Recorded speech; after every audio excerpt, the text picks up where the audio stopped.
Oi, gente, tudo bem com vocês? Sou a Sabrina e hoje eu vim aqui iniciar esse vídeo, do nosso trabalho da matéria de radiologia do professor Hugo sobre 3 lesões ósseas maxilares. Bem, vale ressaltar que essas lesões ósseas maxilares, elas acometem na maxila e na mandíbula, ok? Elas vão ocorrer aquela deformidade facial, o aumento da face, aquele inchaço, alterações dentárias também, que a gente consegue observar clinicamente, visualmente no paciente e nas radiografias, como a panorâmica, que a gente, que dá uma visão da toda a maxila e toda a mandíbula. Bem, vale também lembrar que nós, futuros cirurgiões dentistas, é importante a gente saber um pouco dessas doenças, para que às vezes, quando ocorrer algum paciente nosso ter essa doença, a gente poder dar uma hipótese, de diagnóstico para eles, que se a gente acertar, precocemente, vai ajudar eles ao tratamento, e tudo mais. Bem, a doença que a gente vai falar para vocês são 3 tipos. A gente vai falar sobre para vocês o querubismo, que é uma doença geneticamente, tá? E ela ocorre um aumento do osso bilateralmente, como for na maxila, vai ocorrer aqui bilateralmente na maxila, do lado direito e esquerdo. Também tem a doença de Paget. Essa doença é uma doença, metabólica, que vai ocorrer uma alteração no osso, tá? O osso vai nascer de forma diferente, do que o normal. E também temos a doença esteocitose. Ó, falei certo. A doença esteocitose das células de Langerhans. A célula de Langerhans, essa doença, ela vai cometer a proliferação das células de Langerhans anormal no organismo da pessoa, Ela pode cometer, além do osso, nos órgãos também, tá? E durante esse vídeo, meus colegas desse grupo irão falar para vocês sobre a etiologia dessa doença, tá? O tratamento que é necessário para essas doenças, o diagnóstico dessa doença, as radiografias, como são as radiografias na face, da maxila e da mandíbula dessas doenças. Então fica nesse vídeo e eu espero que vocês gostem do conteúdo e consigam aprender um pouquinho sobre cada uma dessa doença, a querubismo, a Paget e a esteocitose da célula de Langerhans. O querubismo é uma doença genética rara que afeta os ossos da mandíbula e da maxila, causando aumento bilateral e simétrico da face. Geralmente surge na infância e ocorre devido à substituição do osso normal por tecido fibroso com células gigantes. Ele veio desse nome devido a o nome da doença deriva da aparência facial, característica semelhante à dos querubins, retratados em pinturas remanescistas. Sendo uma doença rara, com poucos casos descritos na literatura, mas pode afetar indivíduos de ambos os sexos, embora alguns estudos indiquem que ela afeta com maior frequência homens. E ela vai ocorrer em diferentes grupos étnicos e regiões do mundo. A manifestação clínica dela geralmente surge entre 2 e 7 anos de idade. Ela também vai apresentar um caráter familiar devido à herança autossômica dominante, mas também podem ocorrer casos esporádicos. Ele vem sendo uma doença de origem hereditária, transmitida por herança autossômica dominante. Vai estar associado principalmente a mutações do gene SH3BP2, localizado no cromossomo 4. A mutação provoca alterações na remodelação óssea, levando à substituição do osso normal por tecido fibroso com células gigantes. Já as manifestações, elas vão surgir geralmente na infância, com progressão durante o crescimento.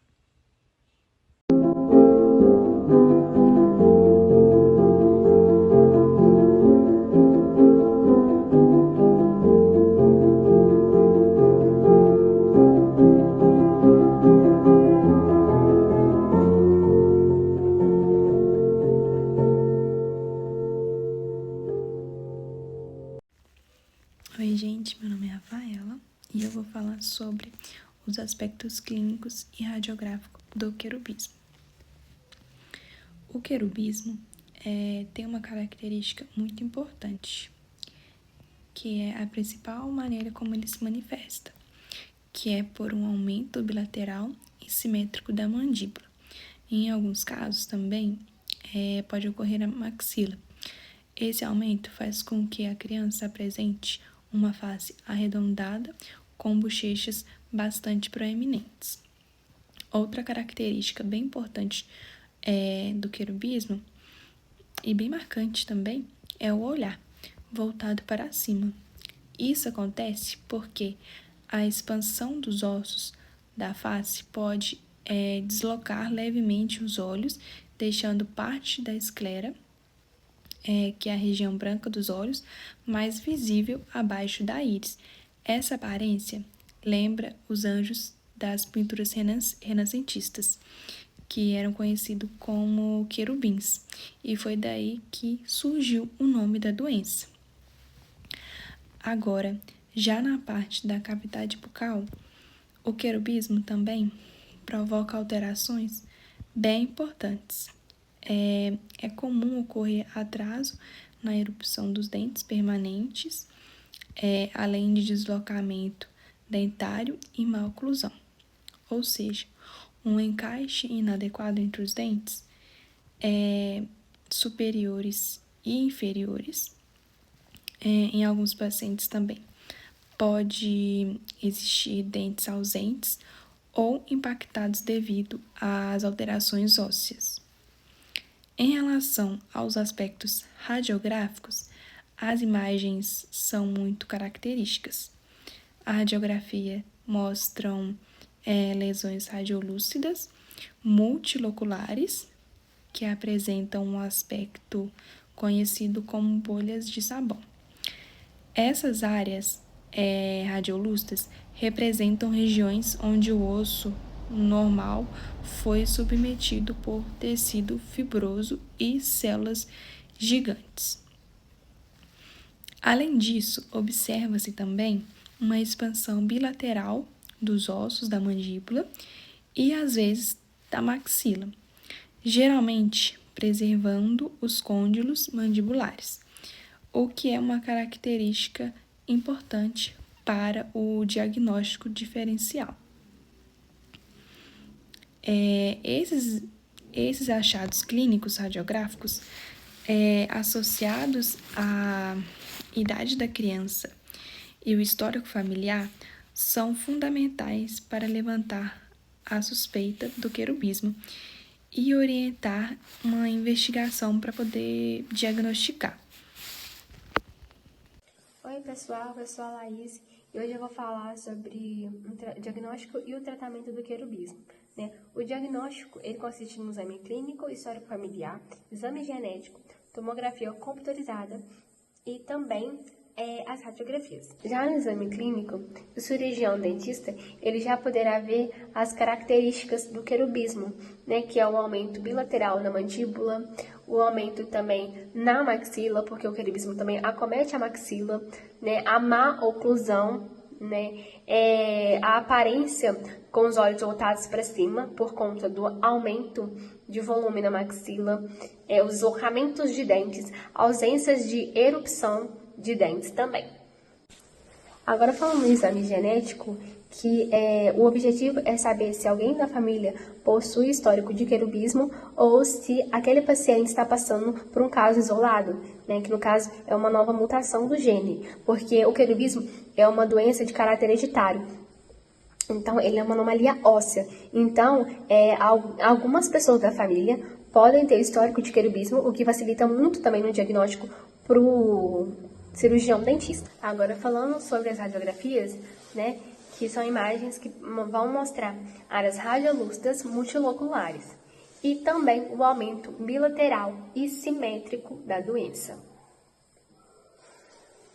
A radiografia computadorizada ela é um dos melhores exames para identificar o querubismo, pois ela mostra as alterações dos ossos da mandíbula, da maxila, e também é ideal para o diagnóstico e o tratamento da doença. Agora falando sobre o tratamento, existem dois tipos de casos que são muito importantes, que são os casos que são mais comuns e os casos que já são um pouco mais graves, Nos casos mais comuns, o cirurgião dentista ele vai solicitar um acompanhamento tanto clínico quanto radiográfico, porque o querubismo ele pode regredir na puberdade, então é de extrema importância que o paciente venha ter esse acompanhamento com o cirurgião dentista, para que o cirurgião dentista ele possa avaliar se houve ou não houve uma regressão da doença, né? Agora, em casos que são bem mais graves, que são casos que necessitam até mesmo da cirurgia, o cirurgião dentista ele vai realizar uma curetagem e também uma modelagem óssea. Por quê?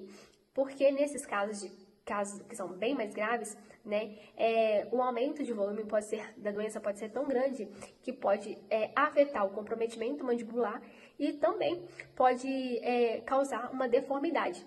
Agora, terminando com o prognóstico, né, que é um prognóstico geralmente bom, né, porque o querubismo, ele para de crescer, né, e começa a melhorar após a adolescência. Oi gente, eu me chamo Bianca e hoje eu vou falar um pouquinho sobre a doença Paget, seus conceitos e sua etiologia. Bom, a doença Paget é uma doença crônica do osso, tá? Ela é metabólica do osso que deixa eles mais fracos, mais frágeis, com algumas deformidades, fraturas. Bom, a sua causa ainda não tem muita certeza, porque ela é uma doença que ainda está em análise, né?